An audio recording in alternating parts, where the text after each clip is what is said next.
আপনার মঙ্গল চান, খুঁজে পেতে চান আপনার মনের শান্তি, কিভাবে জানাবো আমরা তার সঠিক দিশা। বিশ্বায়নের যুগে মানুষের কাছে আজ এত সময় নেই যে তীর্থযাত্রা বা পূজা আর্চা করে মনের শান্তি খুঁজে পেতে পারে। সে এতই ব্যস্ত। সকাল থেকে সন্ধে অবধি চলে অস্তিত্ব রক্ষার লড়াই, আবাল বৃদ্ধ বনিতা সকলেরই। জ্যোতিষ এবং ফেংশুই দ্বারা মনের দুশ্চিন্তা কাটানোর জন্য পশ্চিম বাংলার এমনই এক প্রতিষ্ঠান যেখানে মঙ্গলের এমন কোনো জ্যোতিষ, বাস্তু বা ফেংশুই অথবা তন্ত্রের সামগ্রী নেই যা পাওয়া যায় না। এই সমস্ত সামগ্রীর ধর্মীয় ব্যাখ্যা, উপস্থাপনা এবং শোধন যে মানুষটির কাছে আমরা এক বাক্যে জেনে নিতে পারি তার নিজের মঙ্গল বাজারে। তিনি জ্যোতিষ, বাস্তু এবং ফেংশুই জগতের আর সত্য সঞ্জয় অনুষ্ঠানের সুপারস্টার সঞ্জয় কাপুর।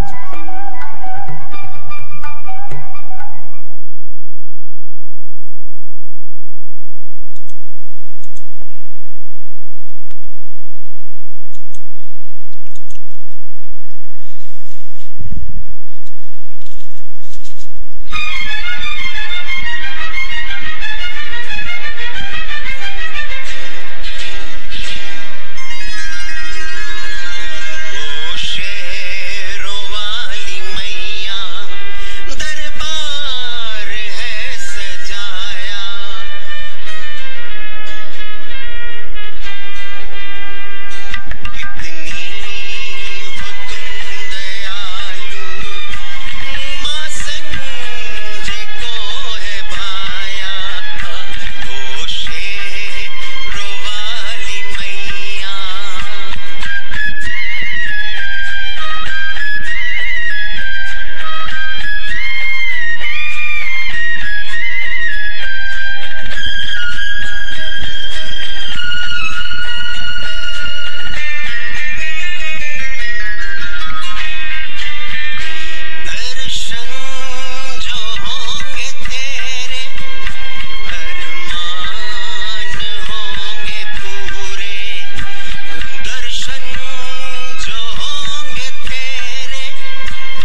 জয় মাতা দি দর্শক বন্ধু, সত্য সঞ্জয় আপনাদের স্বাগত। দর্শক বন্ধু, আমি संजय दा।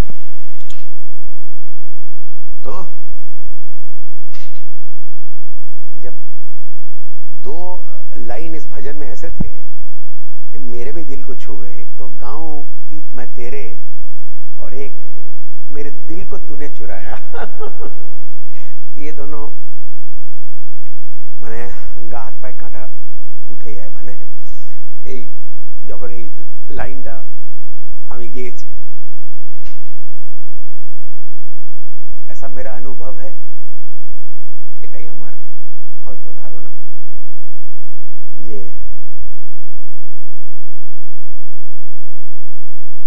মার গীত ভজন করে জীবন কেটে গেল। কেটে গেল মানে অনেকটাই এগিয়ে অনেকটাই কেটে গেল। হয়তো এটাই মায়ের ইচ্ছে। আমি বললাম না, আমার ছোটবেলা থেকে আর গান করার একটা শখ এখনো আছে। আপনারা বুঝতেই পারেন সঞ্জয় দায়ের ভাঙা গলা হতে পারে, কিন্তু মাতাজি আমাকে সেই সুযোগ দিল আপনাদের সামনে ভজন করা। দেখুন কত বড় কথা এটা। আর কত যে হাজার হাজার মানুষ এসে বলেছে, আমাকে ফোন নিয়ে দেখায় যে দাদা আপনার দেখুন ভজনটা আমরা রেকর্ড করেছি। आश्चर्य। बोला भैया मैं गायक नहीं हूं, जस्ट माँ के गीत गाने में अच्छा लगता है बस, और कुछ नहीं। तो সুরের ওপরে লিখে কিছু ভালো শব্দ আর নিজের নামটাও ঢুকিয়ে দিই আমি। কারণ আমি বলেছিলাম না আপনাদেরকে যে একজন কলকাতাতেই একটা ভদ্রলোক আছেন, উনি মাতাজির ভজন লেখেন। মানে গুরুদেব মানুষ, মানে ওনার ভজন মানে ভাবাই যায় না। তো উনি আমাকে বললেন যে সঞ্জয় তুমি তোমার যদি সঞ্জয় দা তুমি তোমার নাম যদি ঢুকিয়ে দাও এই ভজনের মধ্যে, তাহলে হয়তো মাতাজি তোমার এই ভজনটা শুনবে এবং সেটা মায়ের কানে যাবে। এটাই বলতে চাইছি, নিজের নাম নিয়ে যদি তুমি ভজনটা করো। তো আমি সেটাই ওনাকেই ফলো করে, মানে 20 বছর আগে বলেছিলেন, তখন আমি মিউজিক ছাড়াই গান করতাম, কেননা ক্যারিওকে তখন ছিল না। আমরা সুরের ওপরে গান করে রেকর্ড করে এখানে আনতে পারতাম না। এখন নয়তো সবকিছু এসে গেছে। যাই হোক দর্শক বন্ধু, আজকের অনুষ্ঠান আমি যেটা করতে চলেছি সেটা হলো একটা অভিজ্ঞতা, বেশ কিছু অভিজ্ঞতা, কিন্তু লেটেস্ট অভিজ্ঞতা। একটি ভদ্রলোক আমার কাছে প্রায় 1.5-2 মাস আগে আসে এবং বলে, লোকটা কিন্তু একেবারে খেটে খায়, মানে বাড়ি বাড়ি গিয়ে কাজ করে, লোকেদের ফিজিওথেরাপি করে। তার কাছে টোটাল পুঁজি ছিল 3 লাখ টাকা। সে সুদের লোভে একজনকে পুরো টাকাটা দিয়ে দেয়। 1 বছর মানে হয়ে গেল, সে নিজের টাকা তো দূরের কথা, সে সুদ পর্যন্ত পায়নি। তারপর সে আমার কাছে ছুটে আসে। আমি ওর ছকটা দেখলাম এবং আমি বললাম যে ভাই তুমি যদি এই কাজটা যদি তুমি করো, আমি যেটা যে প্রতিকারটা তোমাকে একটা ছোট্ট দিচ্ছি সেটা যদি তুমি করো, তাহলে তোমার কিন্তু এই পুরো টাকাটা কিন্তু উদ্ধার হতে পারে। কিন্তু শনি তো খেপে খেপে দেবে, কাঁদিয়ে কাঁদিয়ে দেবে, রুলা কে দেगा। সে বেচারা প্রতিকার করলো বলে যেখানে আমার 3 লাখ টাকা গেছে, সঞ্জয় দাকেও কিছু দিয়ে দিই যাতে সঞ্জয় দা কিছু করে দেয়। জানি না, আমিও কিছু একটা করলাম। তো লাস্ট ফয়সলার 2 মাস আগে হলো যে যার কাছে যাকে ও টাকা দিয়েছিল সে রাজি হয়েছে ক্লাবের সামনে, পার্টির সামনে, যে আমি মাসে 5,000 টাকা করে দেব। 5,000 টাকা করে মানে প্রায় 6 বছর লেগে যাবে। কিন্তু আমি ওকে বললাম এখন 2 মাস কিন্তু সে ইনস্টলমেন্ট ঠিক পেয়েছে। এইভাবেই পাবে ভাই, কিন্তু টাকা পাবে তুমি। আমি সুদের কথা জানি না তুমি পাবে কি নয়, কিন্তু তুমি তোমার মূল টাকাটা তোমার বাড়িতে আসবে, সে আজ হোক, 2 বছর পরে হোক, 4 বছর পরে হোক, 6 বছর পরে। কিন্তু উটকো অশান্তি। আরে ভাই, ব্যাংক রয়েছে, সরকারি ব্যাংক, পোস্ট অফিস রয়েছে, আপনি কেন বেশি লোভ করতে গেলেন? আর তোমার কি ওই 3 লাখ টাকা ব্যাংকে পড়েছিল যে কামড়াচ্ছিল তোমাকে? আজকে সেই 3 লাখ টাকা তোমার কাছে থাকলে তোমার কত মনের একটা আরাম, বলো তো, একটা মনের একটা শান্তি, তৃপ্তি। কিন্তু তোমার কি যে হলো? আরে এত বড় সুদ দিয়ে কেউ তোমাকে টাকা দেবে? সেও আজ এই যুগে যেখানে ব্যবসাদারদের অবস্থা একদমই কিন্তু ভালো নেই, মানুষের ভালো নেই, জিনিসপত্রের দাম বেড়ে গেছে, আয় সেইভাবে কিন্তু বাড়েনি, উটকো অশান্তি।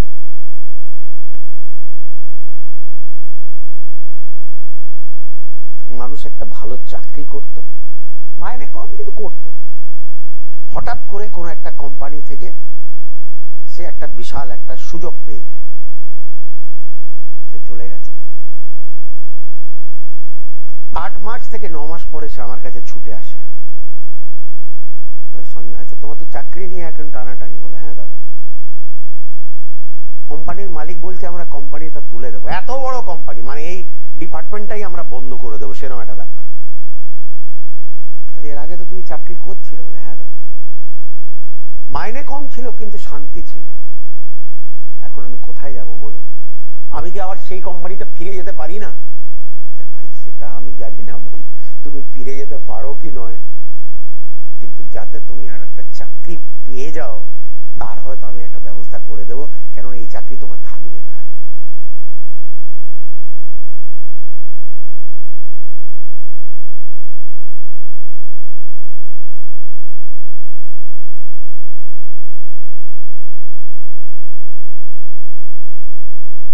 চিন্তা করো, উটকো অশান্তি জীবনে ডাকা। আরে সে একটা কিছু তো অ্যানালাইজ, চিন্তা ভাবনা তো করবে রে বাবা। একটা ইংলিশে কাহাবত আছে, লুক বিফোর ইউ লিপ। একটু দেখো কি ব্যাপার। হঠাৎ করে সে এত বড় চাকরি তোমাকে দিয়ে দিল, আরে তার মধ্যে কিন্তু একটা কিন্তু পর্যন্ত তো থাকতে পারে। আরে এখানে তো দিব্যি তুমি আছো কয়েক বছর ধরে, সময় মতো মাইনে পাচ্ছ, তোমার সংসার চলছে। এইবার নে ভাই, সেই লোকটা তাকে বলে দিয়েছে ওই 3 মাসে তোমার স্যালারি দিয়ে দেবো ভাই, তুমি যাও বাড়ি, হয়ে গেছে। 3 মাস পরে সঞ্জয়দা কি হবে? আচ্ছা কিচ্ছু হবে না, তুমি এসছো যখন একটা ব্যবস্থা করা হবে। উটকো অশান্তি। কিভাবে মানুষ গ্রহের ফেরে সে কিন্তু জড়িয়ে যায়। ছেলের বিয়ে দিলাম, ওরে তারপর যা উৎপাত, সেই ব্যাপারে আমি এখন ঢুকছি না। আচ্ছা আপনারা কিছু একটা তো দেখে ঢুকলেন, কিন্তু বলবেন সঞ্জয়দা আমরা বুঝতে পারিনি। ভদ্রলোক ভদ্র বলে আমরা বুঝতে পারলাম না সঞ্জয়দা। প্রকৃত ভদ্রলোক তারা। বলুন আমরা দাদা এই ব্যাপারে, আমরা এই জায়গায় এসে আমরা ফেসে গেছি, আমাদের কোনো আবদার ছিল না, কিচ্ছু না, আমরা জাস্ট একটা সাধারণ একটা সিম্পল মেয়ে চেয়েছিলাম।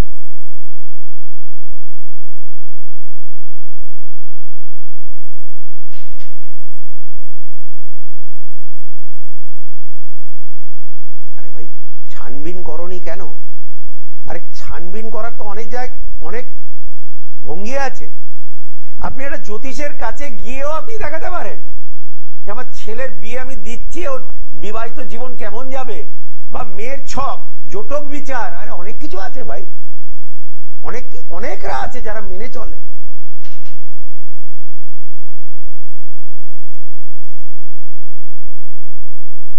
লোকেদের কথায় ব্যবসাতে নেমে পড়ে, পয়সা ঢেলে দেয়, ঋণে জর্জরিত হয়ে যায়। আরে তোমার বিজনেসের আইডিয়া নেই, তার সেই জাতীয় বিজনেসের আইডিয়া নেই, তুমি কারোর কথার ওপর এসে বন্ধুই হোক বা আর তোমার কোনো আত্মীয়ই হোক, সে শালা হোক, জামাই বাবু হোক, যাই হোক, কিছু মনে করবেন না। তুমি তার কথায় তুমি টাকা ঢেলে দিলে ব্যবসায়, যে ব্যবসার তোমার কোনো মানে আক্কেল নেই যেটাকে বলে। এবার নে ভাই, টাকাও গেল আর তো সম্পর্কটাও গেল। এবার এইবার বল কি করে ফিরে দাঁড়াবি, এবার বল।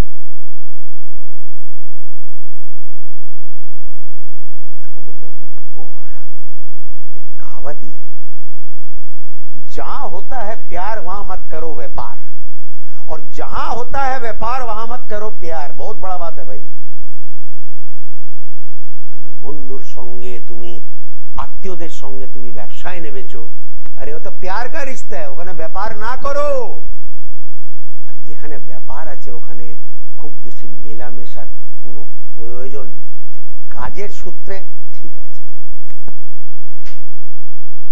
कहावत है भाई।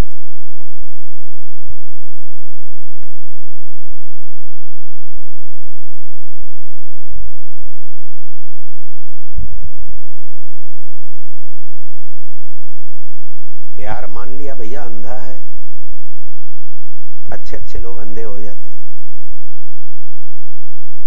मगर কোনো এক ব্যাপারে যদি সবাই তোমাকে বলছে না ভাই এটা তুই করিস না, যদি সবাই বলছে, তাহলে সেই কথাকে গুরুত্ব দেওয়া উচিত এবং আমার হিসেবে কিছুটা মেনে নেওয়া উচিত।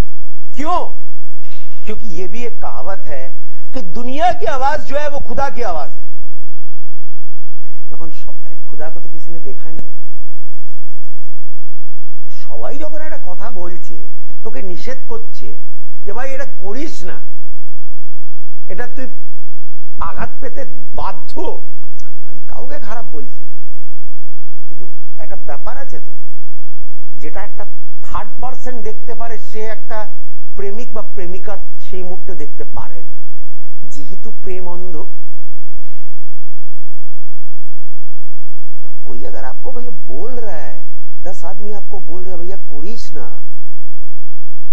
সেখানে একটু চিন্তা ভাবনা করা উচিত যে কেন সবাই আমাকে বলছে। दुनिया की आवाज जो है खुदा की आवाज है, ভগবানই ওদেরকে বলাচ্ছে। আর পরে যখন যখন অঘটনটা ঘটে যায় তখন তো আর বলবেনই না।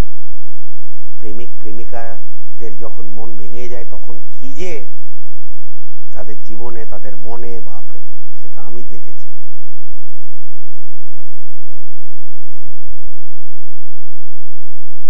भैया सोच समझ के उठको अशांति डेको ना। এমনিতেই জীবন অনেক সমস্যা আছে প্রত্যেক মানুষের, তুমি জোর জবরদস্তি কিছু ডাকতে যেও না প্লিজ।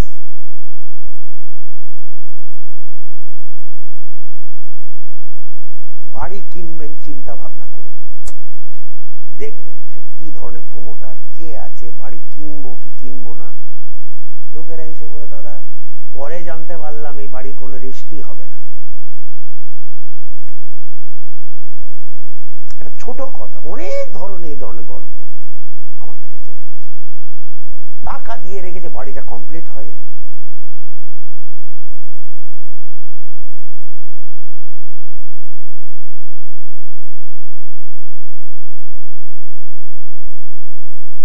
প্রমোটার টাকা দিয়েছে, ভাই ঠিক আছে এখানে আমি বিল্ডিং করবো, একটা কনস্ট্রাকশন করবো, সে দিনের পর দিন ঝোলাচ্ছে।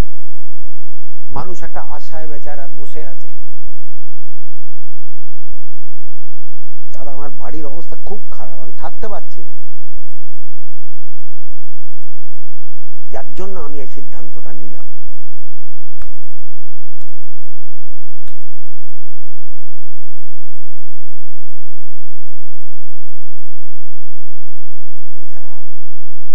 सोच समझ के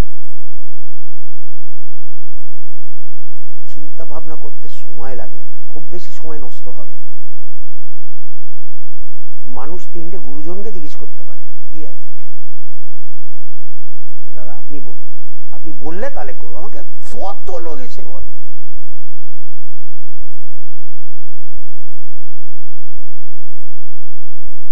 তারা কেন আসে, তারা কি সবাই পাগল তো নয়,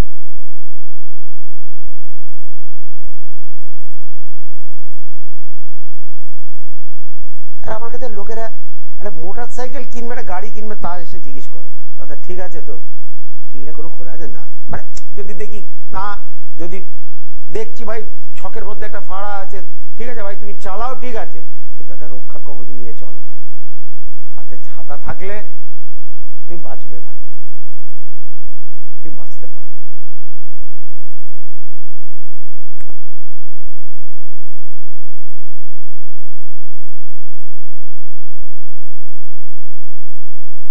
লোভ, বোকামি,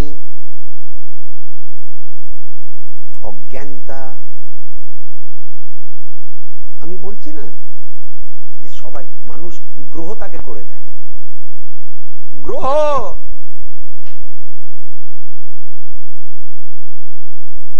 এটা তো চোখের দেখার কথা। একটা টাইম ছিল সঞ্জয় দা, মাটিতে হাত দিলে সোনা হতো, আজকে সোনায় হাত দিচ্ছি মাটি বেরোচ্ছে। আমি শুনেছি, কতবার আমরা শুনি লোকটা বাবা, এই লোকটাকে কেউ নড়াতেই পারবে না, আজকে সে কোথায়, তার নাম নিশান নেই। কত নেতা অভিনেতা অনেক আছে, সময় আচ্ছা সময় ভালো, তাহলে আর সে যতই যা বলুক, इंसान नहीं चलता है भैया, उसका टाइम चलता है, এটা মানতেই হবে, সবাইকে মানতে হবে।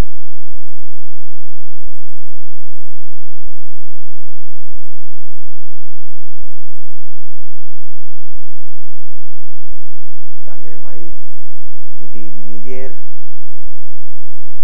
কপাল সবাই যদি তৈরি করতে পারতো, তাহলে আর কারো সমস্যা থাকতো না, সবাই কোটিপতি হতো, ধনী হতো, সবাই সবাই। ওই লোক ওই টিমে কিন্তু ক্রিকেট খেলছে, তার বছরে রোজগার 200 কোটি, আর সেই প্লেয়ার সেই টিমেই কিন্তু খেলছে, তার বছরে রোজগার কি 50 লাখ টাকা। কোথায় 200 কোটি, কোথায় 50 লাখ? সেও 20 বছর ক্রিকেট খেলেছে, সেও 20 বছর ক্রিকেট খেলেছে, মানে কথার মতো কথা।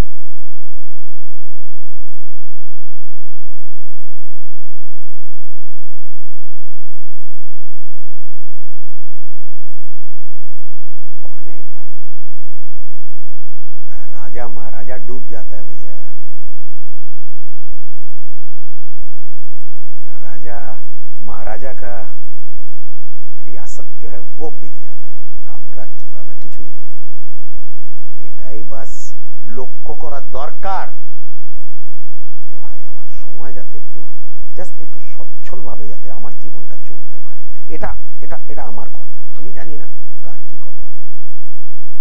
কেউ যদি মনে করে না দরকার পড়লে আমি রাস্তার উপরে শুয়ে পড়বো, না খেয়ে থাকবো, আমি কিন্তু বড়, সে আমি জানি না, সেই সব গল্প আমার আমার জানা নেই, আমি জানি না, আমি দেখিনি, কেন আমি কি করে বলবো? একটা সচ্ছল জীবন, আপনি যে কোনো লাইনে থাকতে পারেন, যে কোনো ফিল্ডে থাকতে, যে কোনো ভাবে থাকতে পারেন। আপনি একটা হাউস ওয়াইফও হতে পারেন, আপনি স্টুডেন্ট হতে পারেন, কোনো ব্যাপার না। অতি বাড়াবাড়ি ভালো নয়, অতি আত্মবিশ্বাস ভালো, সেই লোকটা কিন্তু ঠেকায় পড়ে, হ্যাঁ কিচ্ছু হবে না, দেখা যাক, বলে না ভাই, যেটা ঈশ্বর করবে সেটাই ভালো, সেটাই আমি মাথা পেতে নেব, এবং নিজেকে যত পারবো নিজেকে ভালো রাখবো, বাকি উপরওয়ালার মর্জি, বাকি গ্রহের মর্জি। গ্রহের সঙ্গে তো পাঞ্জা কেউ লড়তে পারবে না। হ্যাঁ, এই শাস্ত্র আপনাকে সেই গ্রহগুলোকে, আপনার মিত্র গ্রহগুলোকে প্রসন্ন করে রাখতে পারে, প্রসন্ন করতে পারে আপনার জন্য, যাতে তাদের নজর দৃষ্টি যাতে আপনাদের ওপরে, আপনাদের জীবনের ওপরে, আপনাদের পরিবারের ওপরে যাতে সুষ্ঠু থাকে। আসুন দর্শক বন্ধু কথা বলি। কেন উটকো অশান্তি ভাই? मैं तो बोल रहा हूं, मैं अपनी बात बोलूं, मेरे मेरे को अगर कोई गाली भी मान लो दे दे, আমি চুপচাপ মুখ টান করে চলে যাব। आप हमको कायर कुछ भी बोलिए, अरे कोई गाली देगा उसको मैं गाली देगा, तब তার ওর আর আমার মধ্যে পার্থক্যটা কোথায়? দিক না ভাই, আমাকে কেউ কিছু বললে আমার আজ পর্যন্ত কিছু আসা যায়নি। স্বাভাবিক, 100-র মধ্যে 100 জন তো সঞ্জয়দাকে হয়তো ভালোবাসে না, হয়তো 2-4 জন নাও বাসতে পারে, তাদের অনেক অভিযোগ থাকতে পারে, ভোগ, আমি তাদের কথা শুনবই বা কেন? আমি মাথা ঘামাবো না সেখানে। তাদের মানুষ কথা, গুড লাক, আপনি ভালো থাকুন ভাই, আমি তর্কে যাব না। কেন? আমি উটকো অশান্তি চাই না, আমি চাই না। লোকেরা শান্তি শান্তি শান্তি বলে, আরে ভাই শান্তি is a choice, it's a practice, it's a way of life. মানে আপনাকে কোনোভাবে আপনাকে সেই জায়গাটা আপনাকে তৈরি করে নিতে হবে যদি আপনি জীবনে শান্তিতে বাঁচতে চান। বাকি আমি কোনো ব্যাপারে যাচ্ছি না, মনের শান্তির থেকে বড় সম্পদ নেই দাদা, একদমই নেই। ফোন পাঠা বাবু।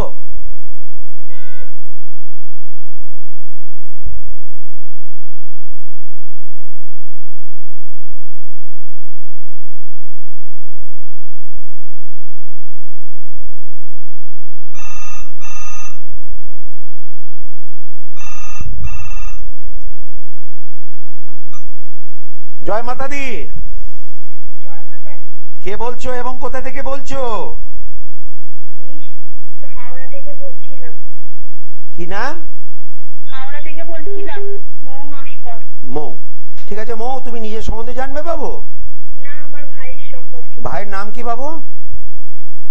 প্রীতম ঠাকুর। প্রীতমের জন্ম তারিখ যদি বলো বাবু। 9/2/2003। সময় যদি বলো। রাত 12:45। রাত 12:45। জন্মস্থান কোথায়? হাওড়া? হাওড়া। আচ্ছা,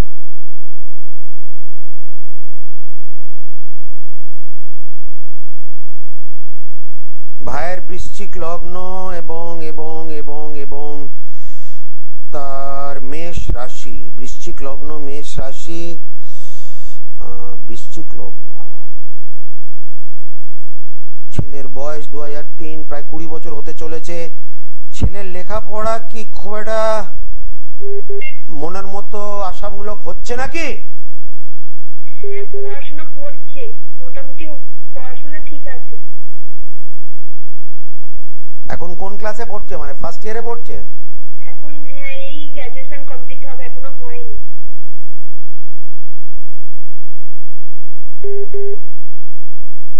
ও কি সায়েন্স নিয়ে পড়ছে? না না, সায়েন্স নিয়ে পড়েনি। ঠিক বললাম তো? হ্যাঁ। বলো কি জানতে চাইছো? ও মানে এখন কারোর কথা শুনছে না, খুব বাজে ব্যবহার করছে, সেই কারণেই ফোন করেছি। এরকম মানে করছে কেন বুঝতে পারছি না। ও শুনবে না, এরপর আরো অবাধ্য হয়ে যাবে, আরো জেদি হয়ে যাবে, আরো মেজাজি হয়ে যাবে, সঙ্গটাও খারাপ হয়ে যাবে এরপর। আমার ভয় করছে কোনো ঝুট ঝামেলায় যাতে না জড়িয়ে যায় এরপর। বলছি ও যে রিলেশনশিপে জড়িয়ে আছে, মানে কি ভালো হবে? কি জিনিস? একজনের সাথে রিলেশনে আছে। রিলেশনে আছে? হ্যাঁ। না, সেই মেয়েটা ঠিক আছে, কিন্তু এটা ভালো। সেই মেয়েটা নিয়ে আমি কোনো, এক মিনিট দাঁড়াও, না আমি কোনো গন্ডগোল দেখছি না সেই জায়গায়। মেয়েটা কিন্তু ভালো, যেটুকুনি দোষ এই ছেলেটার মধ্যেই আমি দেখছি, কিন্তু মেয়েটা ভালো। ঠিক আছে। তো ও কি এমনি এমনি এইগুলো করছে? না না, গ্রহগুলো করাচ্ছে। ছেলেকে একটা কাজ করো, কিছু না করলে অন্তত একটা মুক্ত ডান হাতে পড়িয়ে দাও। ও তো কিছু পড়বে না, ওটাই তো সমস্যা। তাহলে অন্য ব্যাপার, অন্যভাবে কাজটা করাতে হবে। কোনো একটা জ্যোতিষের কাছে গিয়ে তাহলে সেইভাবে কাজটা করাতে হবে। বাড়িতে ঠাকুরের আসনে কিছু রেখে চন্দ্রের ওপর একটা জোর দিতে হবে, যাতে ওর মাথা ঠান্ডা থাকে, এক, মনটা স্থির থাকে, দুই, এবং চিন্তা ভাবনা যাতে সঠিক থাকে। এটাও বলে দিচ্ছি, কেন ছেলে ভুল ডিসিশন পর্যন্ত নিতে পারে জীবনে, দিশাহারা হয়ে যেতে পারে, বিভ্রান্ত হতে পারে।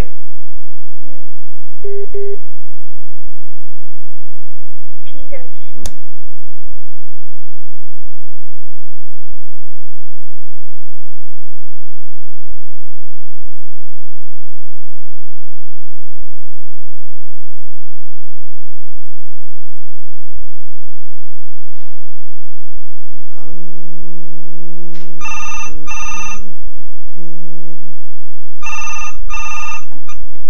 জয় মাতা দি। হ্যাঁ, কে বলছো এবং কোথা থেকে বলছো? আমি মুর্শিদাবাদ থেকে বলছি, অঞ্জলি মন্ডল। অঞ্জলি, কার সম্বন্ধে জানবে? আমি আমার ভাইয়ের সম্পর্কে জানবো। ভাইয়ের নাম বলো। ভাইয়ের নাম প্রণেশ মন্ডল। ওর জন্ম তারিখ বলো। 21/3/2000। সময় যদি বলো। ভোর 4:30। জন্মস্থান কোথায়? মুর্শিদাবাদ? মুর্শিদাবাদ, হ্যাঁ। আচ্ছা।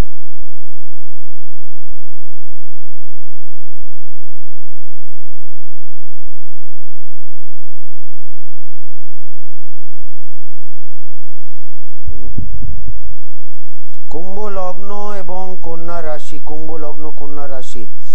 আমার যেন মন বলছে কিছু লেখাপড়া ছেলে করেছে নিশ্চয়ই। হ্যাঁ, ও বিয়ে থার্ড ইয়ারে পড়ছে। হ্যাঁ ঠিক আছে, ওটা কমপ্লিট অবশ্যই হবে, ওটা কমপ্লিট অবশ্যই হবে। এবং তারপরেও যদি শিক্ষা অর্জন করতে চায় সেটাও কিন্তু সম্ভব। এবং এর পরবর্তীকালে যদিও কোনো জাতীয় সরকারি চাকরির জন্য চেষ্টা করলে সেই জায়গাতেও ছেলে সফল হবে। ও, হ্যাঁ, হ্যাঁ। আর মানে কতদিন সরকারি চাকরির যোগ আছে, তাই তো?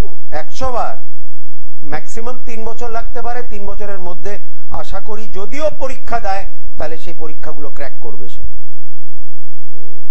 আর বলছি বিয়ের ব্যাপারে। 1 মিনিট দাঁড়াও। আমার মনে হচ্ছে লাভ ম্যারেজই হবে ছেলেটার।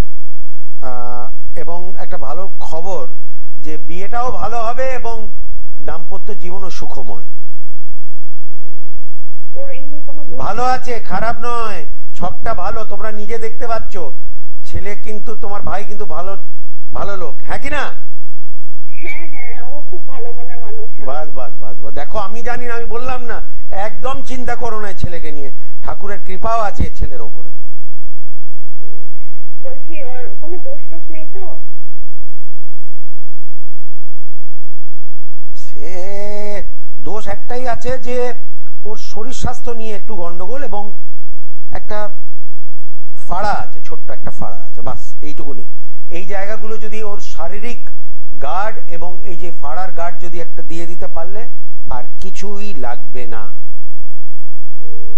ঠিক আছে, ধন্যবাদ। হ্যাঁ, হ্যাঁ, ধন্যবাদ।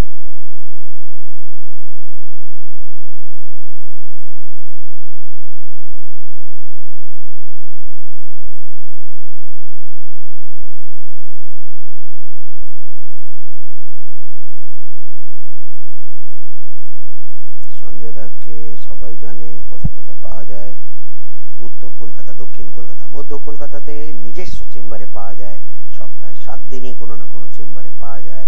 স্ক্রিনের ওপরে যে ফোন নাম্বারগুলি আছে চাইলে টুকে নিতে পারেন যদি চান, আর প্রয়োজন হলে আসতেও পারেন যদি চান। জয় মাতা দি। জয় মাতাজি। কে বলছেন এবং কোথা থেকে বলছেন? আমি নদিয়া থেকে বলছি। আমার ছেলের সম্পর্কে একটু জানবো। ছেলে যদি নাম বলেন।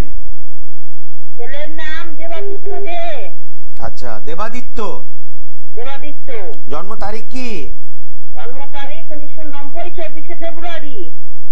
আচ্ছা, 1 মিনিট 24শে ফেব্রুয়ারি 1990। ভোর কটায়? ভোর 3:20। আচ্ছা, জন্মস্থান কোথায়? বীরভূমে জন্ম। আচ্ছা, বীরভূম। আচ্ছা,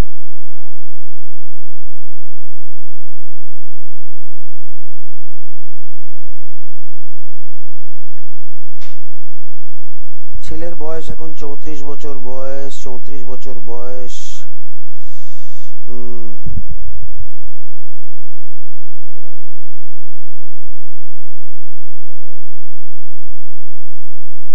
ছেলের জীবনে তেমন কোনো সময় এসছিল যেখানে ওকে বাড়ি থেকে দূরে থাকতে হয়েছিল বা থাকতে হচ্ছে?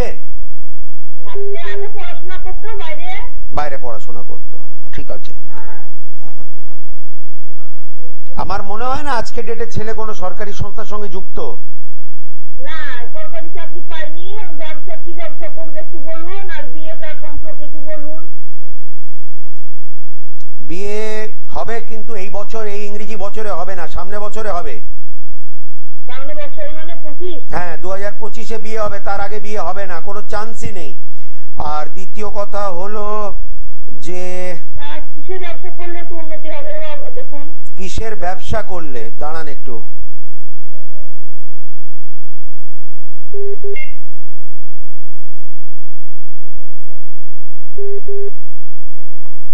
আপনাদের কোনো পৈতৃক ব্যবসা আছে? হ্যাঁ আছে বাবা। তো সেটার উপরে যদি ধ্যান দিলে আমার তো মনে হয় সেটাই ভালো হবে দিদি, কিছু মনে করবেন না।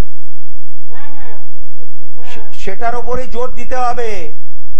হ্যাঁ হ্যাঁ, ওটার উপরে জোর দিলে ছেলে সফল হবে। নতুন কোনো ব্যবসাতে নামলে, পয়সা ঢাললে সেই জায়গায় রিটার্ন পাবে না, কিন্তু বলে দিলাম। হ্যাঁ। আর তোদের বিয়ের ব্যাপারে কি মাঙ্গলিক আছে?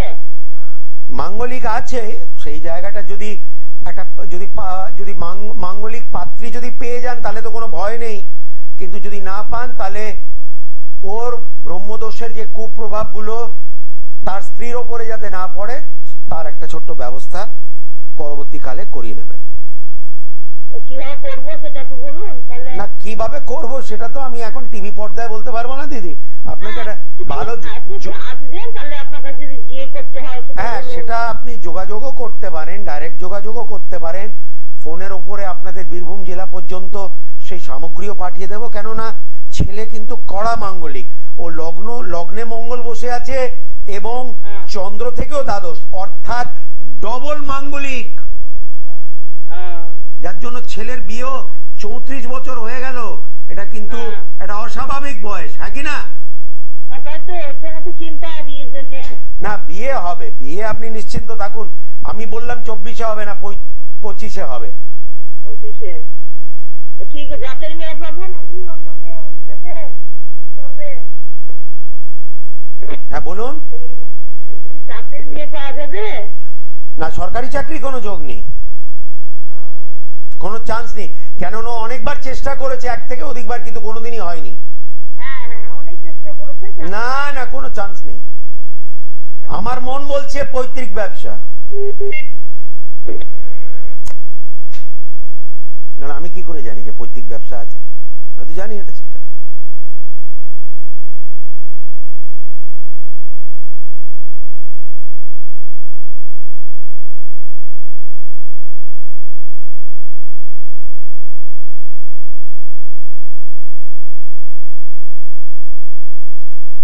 ঘড়ির কাঁটা বলছে তাহলে আর ফোন দিও না।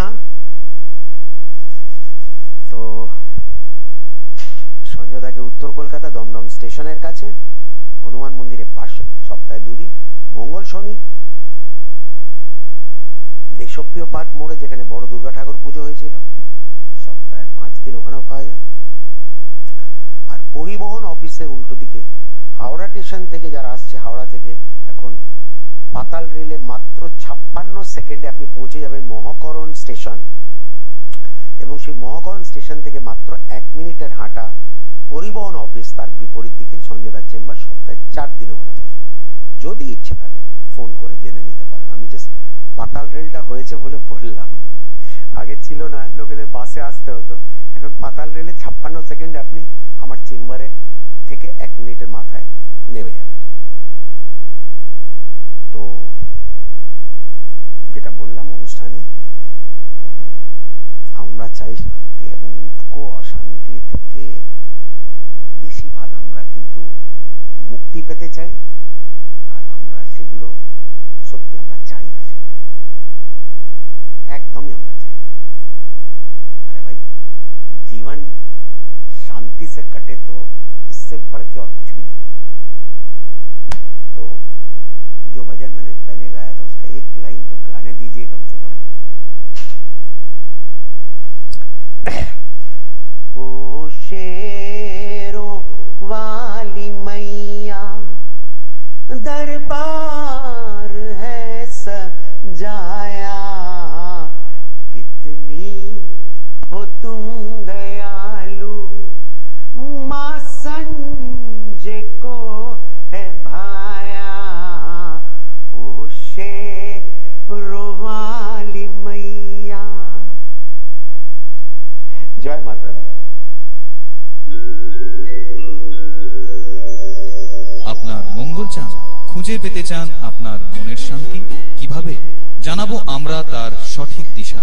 বিশ্বায়নের যুগে মানুষের কাছে আজ এত সময় নেই যে তীর্থযাত্রা বা পূজা আর্চা করে মনের শান্তি খুঁজে পেতে পারে।